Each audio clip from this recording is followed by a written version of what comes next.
Salam sejahtera bagi kita semua.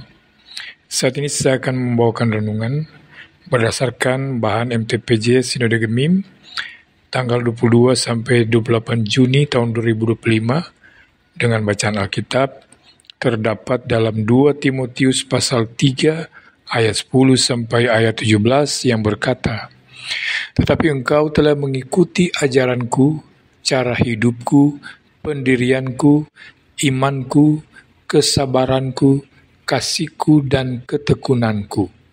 Engkau telah ikut menderita penganiayaan dan sengsara seperti yang telah kuderita di Antiokhia dan di Ikonium dan di Listra. Semua penganiayaan itu kuderita dan Tuhan telah melepaskan aku daripadanya. Memang setiap orang yang mau hidup beribadah di dalam Kristus Yesus akan menderita aniaya. Sedangkan orang jahat dan penipu akan bertambah jahat. Mereka menyesatkan dan disesatkan. Tetapi hendaklah engkau tetap berpegang pada kebenaran yang telah engkau terima dan engkau yakini dengan selalu mengingat orang yang telah mengajarkannya kepadamu. Ingatlah juga bahwa dari kecil engkau sudah mengenal kitab suci yang dapat memberi hikmat kepadamu dan menuntun engkau kepada keselamatan oleh iman kepada Kristus Yesus. Segala tulisan yang diilhamkan Allah memang bermanfaat untuk mengajar, untuk menyatakan kesalahan, untuk memperbaiki kelakuan, dan untuk mendidik orang dalam kebenaran. Dengan demikian tiap-tiap manusia kepunyaan Allah diperlengkapi untuk setiap perbuatan baik." Saudara-saudara yang Kristus kasihi, orang yang mau hidup beribadah dalam Kristus Yesus akan menderita aniaya. Begitu kata ayat kita dalam pembacaan kita di sepanjang minggu ini. Perhatikan kata-kata yang mau hidup beribadah dalam Kristus Yesus. Yang dikatakan di sini bukan cuma beribadah, tetapi hidup beribadah. Artinya tidak hanya rajin beribadah 1 minggu bisa 3-4 kali, ikut KPI dan sebagainya. Tetapi hidup beribadah yang berarti ibadah itu merupakan seluruh hidupnya 24 jam sehari, 7 hari seminggu. Seluruh hidupnya itu merupakan ibadah. Beribadah melalui semua yang dilakukan, semua yang kita katakan, dan semua yang kita hasilkan. Itulah ibadah yang sejati. Ayat 12-13 mengatakan, orang yang mau hidup beribadah di dalam Kristus Yesus akan menderita aniaya, sedangkan orang jahat dan penipu akan bertambah jahat. Ini tidak masuk akal, bukan? Yang jujur hancur, yang makar mekar. Tetapi begitulah kenyataannya. Di dalam pemerintahan, kita sering menyaksikan di DPR misalnya, anggota-anggota yang diam-diam terus, mungkin hadir rapat pun jarang, itu aman-aman saja. Tetapi yang berani menyuarakan kebenaran malah direkol. Apa maksud Tuhan sebenarnya?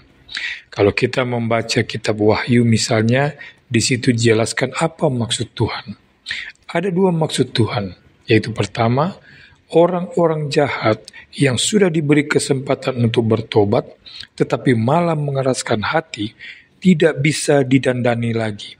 Hati nurani mereka sudah mati, maka seperti Firaun, hati mereka tambah dikeraskan oleh Tuhan, dibenamkan lebih dalam, ibaratnya sudah punya benda yang tidak bisa diperbaiki lagi, ya mungkin itu kita harus buang di tempat sampah.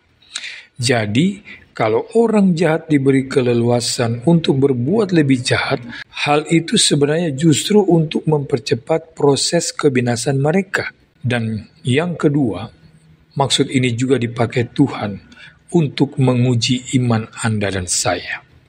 Tuhan mau iman kita terus naik kelas, dari TK ke SD, dari SD ke SMP dan seterusnya.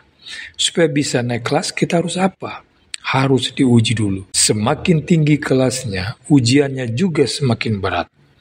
Kalau Anda ingin jadi sarjana, ya jangan mengharapkan ujian itu 1+1 sama dengan 2 atau BU tambah DI sama dengan Budi. Tidak.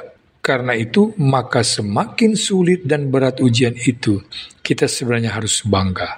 Hal itu berarti kelas kita pun sudah naik. Oleh karena itu, jangan kita berkata, kalau yang jujur hancur, yang makar mekar, jadi sudahlah, apa gunanya jujur? Makar saja sekalian.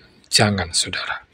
Surat 2 Timotius 3:13 berkata, tetapi hendaklah engkau tetap berpegang pada kebenaran yang telah engkau terima dan engkau yakini. Tetaplah berpegang pada kebenaran, bertahanlah terus, berusahalah untuk lulus, jangan malah mundur. Ketika masih sekolah dulu, saya punya teman yang memiliki kebiasaan buruk. Kalau ujian dan kemudian soal-soalnya sulit, dia pasti minta izin pulang dengan alasan sakit. Macam-macam sakitnya. Sakit perut lah, panas dingin lah. Nah, orang yang begini lolos dari kesulitan, tapi tidak pernah lulus. Saya pernah melihat bagaimana seorang tukang besi membuat sepatu kuda. Besi itu dibakar dulu dalam api yang bersuhu tinggi, bahkan sampai merah membara. Setelah merah membara, lalu dipukul dan dipukul, serta diberi bentuk. Dibakar lagi, dipukul lagi. Begitu terus-menerus. Mengapa harus dibakar? Supaya dapat dibentuk. Mengapa harus dipukul terus? Supaya menjadi kuat. Kesetiaan kepada Tuhan akan membuat hidup kita berat, memang benar. Kalau kita mau ikut angin saja, sebenarnya enak. Sekarang ini kan siapa yang paling pintar menjilat, karirnya pasti melesat. Tetapi ini cuma sebentar, cuma sementara. Mazmur 73 menjelaskan apa akhirnya dari orang-orang semacam ini. Dalam ayat 18-19 menegaskan, sesungguhnya di tempat-tempat licin kau taruh mereka, kau jatuhkan mereka sehingga hancur. Betapa binasa mereka dalam sekejap mata, lenyap habis oleh kedahsyatan. Ada sebuah cerita dari masyarakat Tiongkok tua. Seorang raja hendak memilih siapa dari antara ketiga putranya yang akan menjadi penggantinya. Ketiga pangeran ini disuruh memilih satu dari antara 3 peti yang tersedia. Yang sulung memilih peti yang besar dan kuat berlapis emas dan bertuliskan kekuasaan. Ketika peti itu dibuka, isinya apa? Darah. Artinya, akhir dan inti dari kekuasaan itu hanyalah pertumpahan darah. Putra yang kedua memilih peti yang lebih kecil tapi amat indah, berhiaskan permata. Peti ini bertuliskan kekayaan dan kemuliaan.